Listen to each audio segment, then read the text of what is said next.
this, you go back a week ago and you think about that picture of the tech bros next to the president, and then them announcing $500 billion for Stargate, this big project for AI, and it just looked like American tech supremacy was set for decades. But that US dominance only lasted for 4 days because a new Chinese AI model is taking the world by storm and causing chaos on the financial markets as a result. We'll talk about that on this episode of Newscast, the BBC's daily news podcast. But first, we're going to dive into the quite unexpected bromance between Donald Trump and the UK Prime Minister Keir Starmer. Hello, it's Adam in the Newscast studio, and shortly I'll be joined by two of the BBC's top experts on AI to talk about the Chinese artificial intelligence model, which has basically sent financial markets into a bit of a meltdown, especially for the stock prices of some big tech companies. So there's lots to unpick there. It's absolutely fascinating and a very kind of now story. Another very now story is how Trump's second term as president is shaping up. And it's shaping up to be one where he's on quite good terms with somebody who's from a completely different political ideological persuasion from him, Keir Starmer, Prime Minister of the UK. First of all, we had these very warm words from the president on Air Force One when one of our colleagues asked him about Keir Starmer. He said that they got on pretty well, even though they didn't see the world in the same way politically. And then we had a 45-minute phone call on Sunday between the two men themselves, followed by a quite effusive readout, as it's known, from Downing Street about the contents of the phone call. So let's get our two best London and Washington whisperers on the line. In Westminster, it's Chris Mason. Hello, Chris. Hi. And hello, North America editor Sarah Smith. Hi there. Have you warmed up since the inauguration, Sarah? That was one very cold day. The weather has improved. The snow's still on the ground, but the thaw is coming. Now, talking of warmth, that's quite a good word to describe this phone call that Donald Trump and Keir Starmer had over the weekend, Chris. Yeah, I mean, it was kind of conventional, really. It felt like conventional diplomacy, at least in terms of the publicly shared kind of sentiments from each side in what are known as the readouts. It's conventional when two leaders speak that each side will kind of churn out a few paragraphs about what was said on the call. And the two things have to sort of broadly match, so it looks like they're talking about the same conversation. But the emphases are always interesting and the language is always interesting. But for me, the story of the weekend was one of the BBC asking President Trump about Keir Starmer, on microphone on Air Force One, and the remarks being positive, and then the readouts from the calls being, pretty warm and pretty positive too. And I think certainly from Downing Street's perspective, I mean, this is not the greatest political insight I'm ever going to offer, but that's better than the alternative.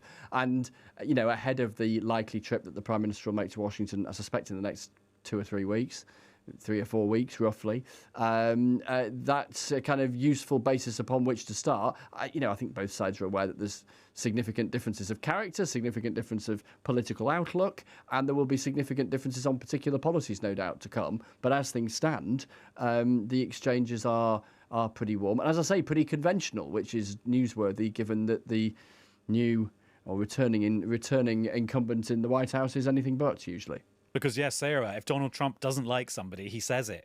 Oh, yeah, he's pretty clear about it, and he would probably have tweeted or put on X his views about it already too. And, there's no reason to think it wasn't a warm call, although that's not a word that appeared in the readout I got at this end. So Chris is right. They're often broadly similar, but it's where the differences come that it's always worth looking at. So the one that the White House sent out said that they'd held a call where Trump had offered his condolences for the recent loss of the Prime Minister's brother, expressed his well wishes for the British royal family, which is the great Trump card, of course, that the UK holds. Donald Trump loves the royal family and being invited to royal palaces and things like that. So that is something that we've got to offer him.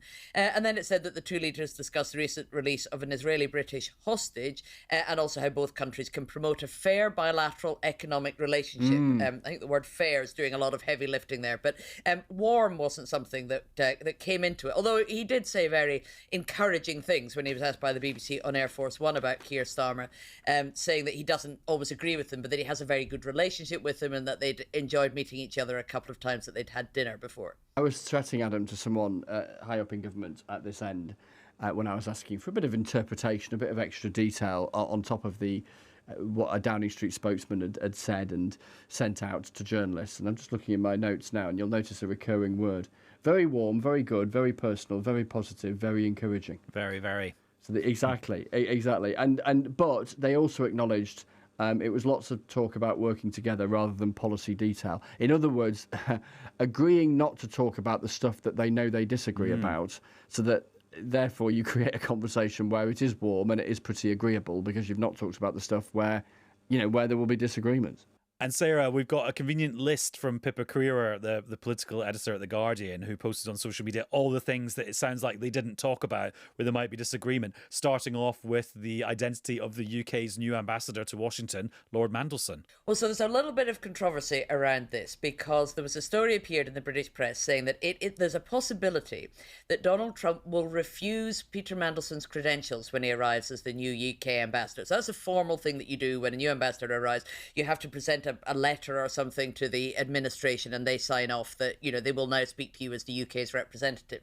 I haven't been able to find out at this end whether there's any truth to that. It came from somebody in the Trump camp, but whether that was somebody just expressing their own musing or whether it really came from the top has been very, very difficult to bottom out. We haven't seen Peter Mandelson here yet. I thought it was kind of notable that he didn't come for the inauguration celebrations when there were lots of parties being held around town that our current ambassador was very present at. That would have been maybe an opportunity for him to introduce himself to some people in the upper echelons of Trump world, or maybe it would have been seen that he was stepping on the current ambassador's toes if he did turn up at those things. But yeah, all the Brits are waiting with bated breath to see whether or not he really will be accepted as the ambassador when he turns up probably next month. And then, Chris, one of the other things on Pippa Crear's list, and I maybe won't go through the whole list because this podcast will then be kind of Joe Rogan 3 hours long, but defense spending as a percentage of GDP, because Trump has talked about NATO countries spending 5% of GDP, which is actually more than even the US spends at the moment. But Labour are sort of sounding a bit lukewarm on even spending 2.5%. Yeah, and so that's another potential, if not flashpoint, then point of disagreement. Equally, we know that a key part of the President Trump playbook is to start a negotiation with a big number, in the hope that you edge people who are miles away from that big number, vaguely, as he would see it, in the right direction towards it, even if the likelihood of very many getting anywhere near it, including the states, is probably pretty limited. And I think actually on that particular issue, I think it's broadly speaking in sentiment terms where the White House is pushing against an acceptance from plenty of European capitals, not least here in London, that the argument that he made vociferously and bluntly in his first term around NATO and frankly other members not pulling their weight as he saw it, that there's been an acceptance from others that he's right about that. And actually, in the passage of time since, as the world has arguably got considerably more dangerous still, the nature of that argument and how it is more compelling to more people, I think, is just more prominent. Now, that is separate, of course, from the specifics of at what point might the government here be willing to put a time commitment on its desire to get to 2.5% of national income spent on defence. Intriguingly, I was talking to one senior MP here earlier on who was asking an even bigger question, really, which is that the conversation in recent years has always been about that proportion of GDP. But if you're in an era of relatively low growth, at what point do you get to a conversation where it's actually about what your defence forces need, as opposed to a arbitrary percentage of an arbitrary number, which may or may not add up to what armed forces are deemed to need in what looks like a kind of dangerous generation ahead. But Sarah, we've learned from Trump, the thing he tends to care about when it comes to defence spending is the number. Absolutely. He does want to see a lot more money going in. He's made that very clear, not least because he points out that in terms of dealing with Russia and Ukraine, the biggest issue that NATO is facing at the moment, the US is geographically nowhere near it. He keeps going on that there's a little thing called an ocean between the US and Europe and the US and Russia. And so he thinks that definitely it's European countries and those closest to Ukraine and the Russian border who should be picking up their spending on that massively. And it's going to be very interesting to see how a lot of those countries, and very much the UK included, deal with it when he turns his attention to Ukraine. And what seems to be, we don't know when he'll do it, but it seems pretty clear what he wants to do is create a ceasefire and freeze things where they are at the moment and then start negotiations, which will almost certainly include Ukraine having to give up some territory. And if European allies of Ukraine and the UK don't agree with that, Trump's going to be very clear about who can pick up the bill to continuing to support Ukraine's defence. And I think that's going to be one of the bigger international diplomatic issues that the US and the UK are going to have to face off on. I think. What do you think, Chris? I think absolutely. It is going to be a really interesting conversation, that, isn't it? Not least because, when I speak to folk here, and I think this will then play into some of the other issues that we're likely to hear from the White House. The UK political debate right now is obsessed about the generation of economic growth and creating the conditions where the economy has the greatest chance of growing. And we're going to hear from the Chancellor, Rachel Reeves, in a big speech on Wednesday. And in that context, when you throw into the mix, for instance, the threat of tariffs, import taxes being thrown around by the new president, a big part of the argument you're going to hear, not just from the UK, but from others in his direction, is one where if other ideas coming from the White House could restrict economic growth, this is where the whole percentages thing breaks down a little bit, then you end up with economies that are smaller, that are then allocating, because of that percentage, a smaller real amount to defence, even if they are hitting a particular percentage indicator. And where does that leave the combined forces of NATO? So, I think it's going to be absolutely sort of central to that conversation. But you know what? That is one of the areas where this conversation would have been happening anyway, I think. Imagine an alternative scenario where it wasn't President Trump. Okay, you might not have someone bandying around 5%, etc., etc. But that broader argument you'd be hearing from NATO members around the need to spend more than has been spent for a generation on defence, I still think would be very live. And Sarah, this weekend, you guys in the US, well, I mean, everyone, everywhere, because we all witnessed it, had a real-time example of Trump's use of tariffs, of import taxes, as a tool to get his way. And it was getting his way with the South American nation of Colombia.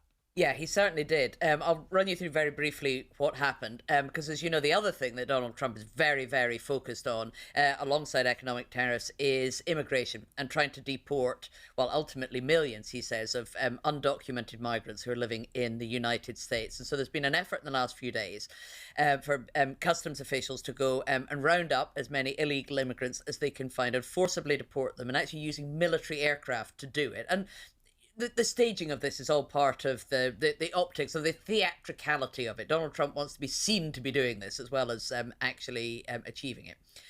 So there was a military aircraft with migrants on it who had been handcuffed and treated fairly uncomfortably, was trying to land in Colombia to return Colombian natives.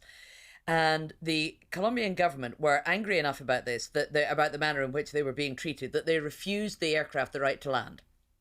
And that created a bit of a diplomatic spat. Donald Trump was very angry, and he said that if this was the case, he was going to impose 25% tariffs or income taxes on all the goods coming from Colombia into the United States. That's a lot of coffee, and it's a lot of fresh flowers as well, actually. It would really hurt the Colombian economy if he was to do that. And they were also talking about refusing visas and credentials for various Colombian officials, all sorts of diplomatic tools. And actually, Donald Trump ended up getting his way really quite quickly, because all he has to do is post this threat on social media, and before you know it, there are lots and lots of very urgent conversations going on. Whether the Colombians got any concessions or not, we don't know yet, but what we do know is that they have agreed that these military flights from the US can now land. So without having to actually impose any of these tariffs, Donald Trump used his bully pulpit and his America First policy to get exactly what he wanted, it would appear, from the Colombians. My two observations from the weekend, which are probably less good quality than you two's observations, because you're closer to these things than I am.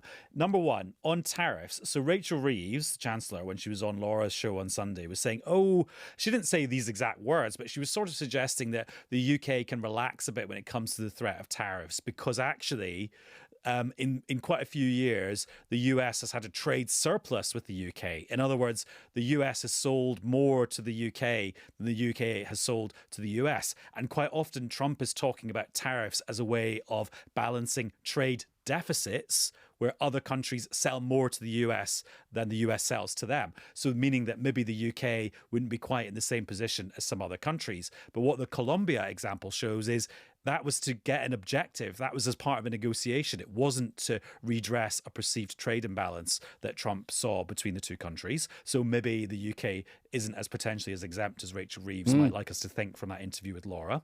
And the second thing is, I watched over and over a clip of Trump having a town hall meeting in Los Angeles with the Democrat mayor of Los Angeles, and she's had quite a lot of criticism on social media for her handling of the fires. And it was also with a group of homeowners at this meeting who had lost their homes and were waiting to get access to their properties to demolish them and start rebuilding. And Trump was just there. He was like more like kind of like Robert Kilroy Silk from those old chat shows, those old audience shows where he was like sort of moderating between the angry people in the audience and the mayor of LA. And he was just like chatting away, and he was very chilled, and he was arguing with people and bringing people in and arguing with her. And it was just so relaxed, and he was just very, very loose. And I just think now that he, with his re-election, has been re-elected in a sort of with more legitimacy than they had the first time round, that will put a lot of pressure, I think, on politicians in other countries to be looser and to put themselves kind of in harm's way a bit more with members of the public and their opponents, because Trump just does it so naturally. He's setting a new baseline for what political communication is. Totally. I was talking to a cabinet minister earlier on today who was saying exactly that they'd watched on telly the other day when the president was signing all of those executive orders and making theatre out of it, political theatre, and throwing pens to supporters and all that kind of thing. And this person was saying that was theatrical delivery and action. You know, you've voted for X, and here's me starting to deliver X. Now, maybe you can do a bit more of that in a presidential system than you can in a parliamentary democracy. But my goodness, this person was saying that is a lesson you've got to take away. When we're so used to, you know, being able to, you know, order the delivery to our door in next to no notice. In other words, that sort of age of instant gratification and the politicization of that via his mechanism of communication is really, really powerful. It might not be to everyone's taste, but it's really, really powerful. Chris, that's absolutely fascinating that people in the UK are talking about it. Could you imagine 4 or 8 years ago any politicians from anywhere in the political spectrum saying we need to be emulating Donald Trump more? I mean, it's practically unthinkable. And he is a master of this, of creating these moments of political spectacle, of capturing everybody's attention. And also, when it comes to what he was doing in the past week, very performatively doing things that his supporters want him to, that are maybe not the most significant things that his administration could possibly get around to, but demonstrate some level of delivery. And whilst maybe it's going to be harder to, for instance, tackle inflation, get prices down, some of the big things that he's promised, but if he's with a great flourish signing an order to release all of the January the 6th rioters, then that grabs everybody's attention whilst he's doing it. I think a lot of other politicians in other countries would struggle to do it with his level of panache, and would just end up looking rather gauche and embarrassed as a result. But that they're even talking about wanting to try and emulate him is just, that shows you how much he's rewriting the rules globally, doesn't it? Now, the stock market values of lots of big American tech companies plunged on Monday, and the reason they plunged was the news that there is a new artificial intelligence model on the block, and it comes from China. And it can pretty much do the same things that OpenAI and Microsoft and Google's and Meta's models can do, but much, much more cheaply, because it uses much less powerful and many fewer computer chips. And this raises big questions about what road AI is going to go down. Will it go down a much cheaper, much more available route, which we hadn't expected it to, or will it stick on the road it was on, which was big American tech companies delivering it with very, very expensive tech? This is absolutely fascinating. It feels to me like we've reached a very 21st century fork in the road. So let's speculate about what's going on and what has led us to this fork in the road. I'm joined here in the studio by two of the finest human minds in the BBC. It's our AI correspondent, Marc Cieslak. Hello, Marc. Hello. And Faisal Islam is here. Hello, Faisal. Hello. I see you've come dressed as a tech bro from Davos. Yes, no, Faisal, you've got your, I have. You've got your gilet under well, no, your jacket. from a jacket. Yeah, maybe if I took the jacket off. I'm a bit confused. You're not up a mountain anymore. I should ask an AI to tell me how to dress. We'll come on to that later. It would say like this. It would say a gilet is absolutely the uniform that you need. Well, they do say that AI jacket gets it wrong a lot. Anyway, and Marc, you've also come dressed as you've come as Steve Jobs. Yeah. With your either polo neck. that or a 60s cat burglar. Yeah. Anyway, right, let's do the news. Our fashion podcast is short-lived, thankfully. Marc, what is Deepseek? So, Deepseek, a Chinese AI company that's come up with a large language model, if you like. It's the sort of thing that we see from ChatGPT. It's caused a huge fuss over the weekend because it stormed to the top of Apple's free app downloads and the App Store charts, unseating ChatGPT. It's made the markets get a little bit jittery, which I'm sure you'll talk to us about. And the reason it's made the markets get a bit jittery is supposedly it's cost a really small amount of money in comparison to other AI models to train and to develop. It's apparently cost $6 million to develop. Now, to give you some sort of sense around what that means, some of OpenAI's models have apparently cost in excess of $100 million to develop.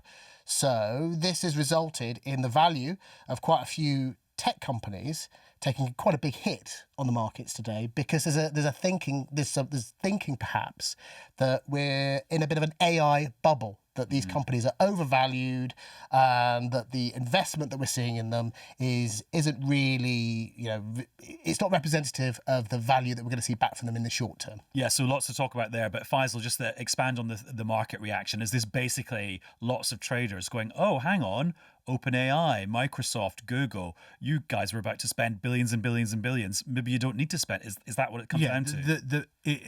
At the very least, raises very serious questions about an assumption about the way the world was going to work, which was these models would be essential for every corner of the economy, society, the government.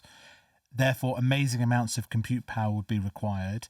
Therefore, amazing amount of very advanced chips would be required. All of the companies in that supply chain saw their share prices go up and up and up and up and up. Particularly one called NVIDIA. Well, NVIDIA it used to specialize in gaming chips, and it turned out that was best. A huge application for that was in AI, and their share price at one point very recent in last hour was down 17%. It's lost nearly a fifth of its value.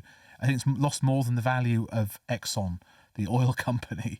So this is quite a serious reevaluation potentially. In any event, people thought that some of these tech companies were a little bit bubbly, that they couldn't really sustain these values, and some sort of pin-pricking moment we were waiting for.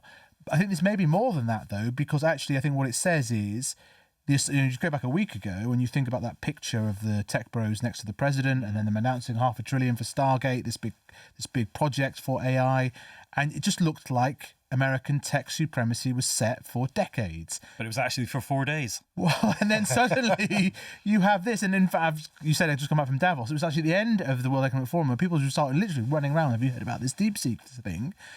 And it raises questions, and it's not just a one-off. Various bits of investment have gone into China, and there's a fundamental question here, which is we assume that the Western companies, and Silicon Valley in particular, is just the best for this sort of stuff.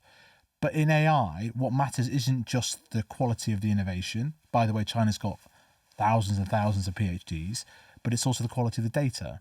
And it turns out that countries like China, for various reasons, I've got a lot of it. Have got a lot of data going into a lot more, with less qualms about privacy, perhaps, than the West. So could that be a route to better AI models? Perhaps not in this case, but it just raises all sorts of questions about our assumptions, not just about tech, not just about the economy, but also about power in the world. Right. So let's do a comparison then between this new kid on the block and the ones that we know a bit better, like ChatGPT. Have you tried them both out, both of you? Yes, in certain circumstances, you could say that ChatGPT has got a little bit of a lead on Deepseek. Deepseek is apparently, and I've tried some of the maths applications and things, or tried to ask it some questions about maths and sciences and those kind of things, and apparently it scores better than OpenAI's apps will, or OpenAI's models will. Right. But when you start asking it questions about world events, when you start asking it questions about things that the Chinese government might be uncomfortable with, that's where Deepseek starts to fall down. Oh, so if you ask it a question about the massacre in Tiananmen Square, it won't give you an answer. It'll try and change the subject as well quite quickly. Right. Tries to change the subject, says it doesn't know about those sort of things. Tiananmen Square, the treatment of Uyghurs, Taiwan, a whole raft of questions that the Chinese government might be uncomfortable with, it will not respond to. And are there the same security questions around it that there are around TikTok? Well, if the Americans are going to ban TikTok, then you'd imagine they'd have more than an arched eyebrow about where this could go. I didn't try it myself. I outsourced this out for some. I'm obviously to my kids, just to compare side by side, and of course they're not using it to search geopolitical events of any description. Yeah. It's like it was a rather cute question. What was it? It was how did whales get in the sea? And please, can you teach me algebra? And certainly on the second one, again, I can't, for an 11-year-old child reports to me that this is not industry standard benchmarking. No, yeah, this we need to apply more testing. But there was a way in which it explained things and reasoned and went through the sequence of trying to explain something complicated that they preferred to what they saw from ChatGPT. Now, these are all moving targets, these models. They're all getting better and better and better. But the key thing is that I think whatever you argue, it's kind of up there, right? But I think the key thing is it's so much cheaper in terms of the cost of using it and of deploying it. If you believe what their claims. That was going to be my next question, because I'm not an expert in this, but very quickly today I started seeing all these people raising questions about whether it was as cheap as they're claiming. Is it as cheap as they're claiming, or why are there so many questions about it? Yeah, we don't know. $6 billion sounds. A lot of industry experts have said that sounds like it's a made-up number, or at the very least it's a very massaged number, because the numbers that we've seen so far, and even when we talk to some of the most innovative AI developers in the world, how quickly and cheaply they might be able to produce something, they've not said they'd ever be able to produce a model at a cost like that. So there are some big question marks over those sorts of numbers. But we can't forget that they've open sourced this. That means that they've just thrown it out there. Just explain a bit more about that. So that means it's publicly available. People can copy and paste all the code behind it. Yeah. You could use it. You can plug this into your own software if you want to, which is something that OpenAI hasn't done. Theirs is behind a wall. You can't do that. You can pay them to get access to it, and in some respects you'll have to pay a small amount of money, or a smaller amount of money, to license this Deepseek technology to do the same thing with your own software here. But the amount of money that they're asking in comparison to OpenAI is pennies. And I think this is why Marc Andreessen, who's a really kind of noted Silicon Valley investor who's very close to the new administration, has called it a Sputnik moment. So that's obviously a reference to the Soviet Union launching their first satellite. But I thought it's partially right. Yeah. Because the Soviet Union got the first satellite into space. They got the first human into space. First dog into space. They did in the space race. The Soviet Unions did all of the big firsts, and it was really, on NASA's shoulders to get a big win in there. Yeah. NASA only really managed to get a man on the moon first. That was their big thing. Yeah. So the Soviet Union was the sort of the preeminent power in the space race until the moon landed. No. The difference is now that the United States is currently the global AI. So they've got the dog. They've got the dog floating around space. But my only point about this is clearly Mark knows more than me about the tech stuff here, but these people are taking it seriously. And they're taking it seriously as a moment of competition. They're taking it seriously that China has enough to compete and has enough to potentially collapse the cost of this. Now, others are saying, well, if they collapse the cost of making effective these chips, that shouldn't necessarily be bad for all of these companies whose shares. and it isn't just Nvidia, by the way. There's just a whole sweep of shares. It's affecting the price of US government bonds right now. I wouldn't call it a stock market crash, but like it's a serious move in the stock markets at a time when the president is obsessed with the value of the US stock market. So let's see what he says about this, which he said nothing so far. But I think it's a big moment. It's what you call a black swan. We should have expected this. It was always US versus China. How they respond, and you mentioned TikTok, how they respond given that they've banned TikTok to this, how we respond.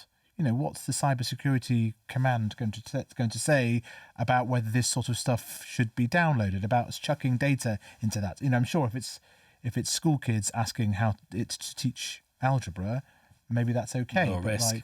But it's amazing to think that it's the number one on the apps. Yeah, I'm always interested in what the tipping point is, because it sounds like from listening to you two, it was there for people to find. Yeah, it's been there since the beginning of the year. Exactly. So what is it about the last 3 or 4 days that means it's now become a global talking point? What happened? People have noticed it, and people have It's as simple as that. Yeah, and the idea of it being open source has made huge ripples. And I think, as Faisal was saying, the trajectory, everybody assumed the economic trajectory of pretty much most of the Western democracies was now deeply entwined with AI. Our government just a couple of weeks ago was talking about how it was betting big on AI. The Americans have been talking about their big bets on AI. So it looked like things were going in one direction, and this has properly thrown a cat amongst the pigeons by saying, oh, hey, okay, here's a totally different way of thinking about this.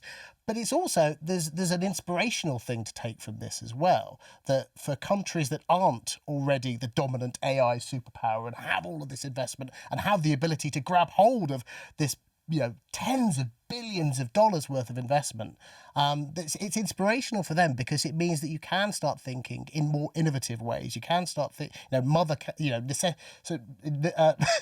what is it? What's that say? What's that phrase? You need to give us a clue. I've forgotten it. Necessity is the mother of invention. That's it. Necessity has become the mother of invention. Not being able to get hold of investment, or perhaps not being able to get hold of the technology, has led to this happening. One of the reasons this firm in China had to go down the route of using less powerful chips was because the more powerful chips weren't available because of US controls on the market. This is a critical part of the story. Okay, so we take a step. This is not even a tech firm in China. China's got brilliant tech firms. Some of them are embargoed by the West. This was a hedge fund. And he was doing it in his free time. And this was a side project. Having used AI to bet on the markets, they then they used this to develop a large language model. Now, a lot of this was built, Mark mentioned open source, was built on some of the open source developments in America, and they're getting better and better and better. But it is extraordinary to think that this was a side project. One of the things I was shown at the World Economic Forum last week was when these things get totally intuitive and you can just chat to them like they were there on the chair. And I was demonstrating something like this from Google Astra, and I was totally blown away, because I was a bit skeptical about this. You do quite naturally start to trust it far more than you could ever imagine trusting a search. Right.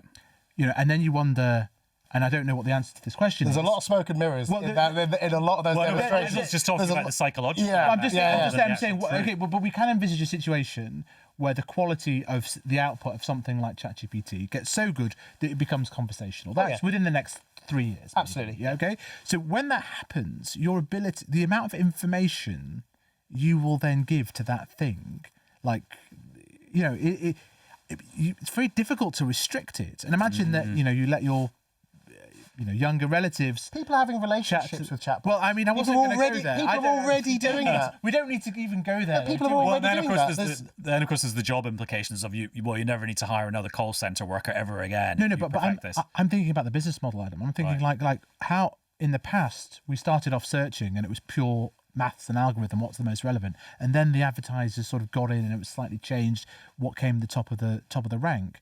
Now, if that AI that you can actually converse with, which is like close, I would say, if that happens, and in fact its answers are being biased by who's paying the most. But we're very good. We're very good as a species at spotting something that is inauthentic. Yeah, but we are very good. We are very good at starting to switch off when something gets inauthentic, and when it becomes almost obvious that they're selling to us, or that we're being directed towards a place.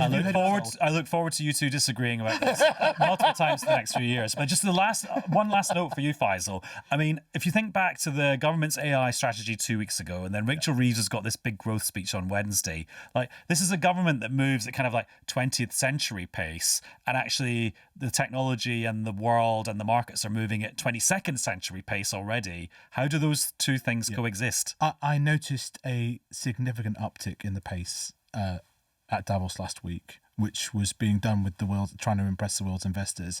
And some of the ideas they had was suddenly, they were coming from a different stream.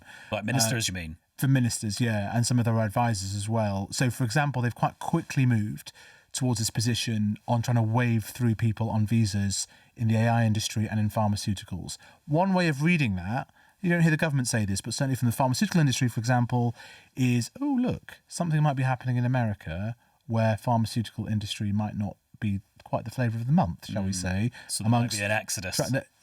Well, there may or may not be, or maybe there'll be a marginal one, or maybe people think, maybe I've got to look somewhere else. Make sure you're ready to kind of sort of wave that human capital that's vital for growth in as quickly as you can. So you're starting to see slightly more nimble, speedboat-like behaviour as regards trying to grab that growth. Were they ready for this in real time? Evidently not. Few people were. We've seen from the reaction in the stock market. They're going to have to get a response really quickly. And this is an extraordinary dilemma. I don't know what the answer will be.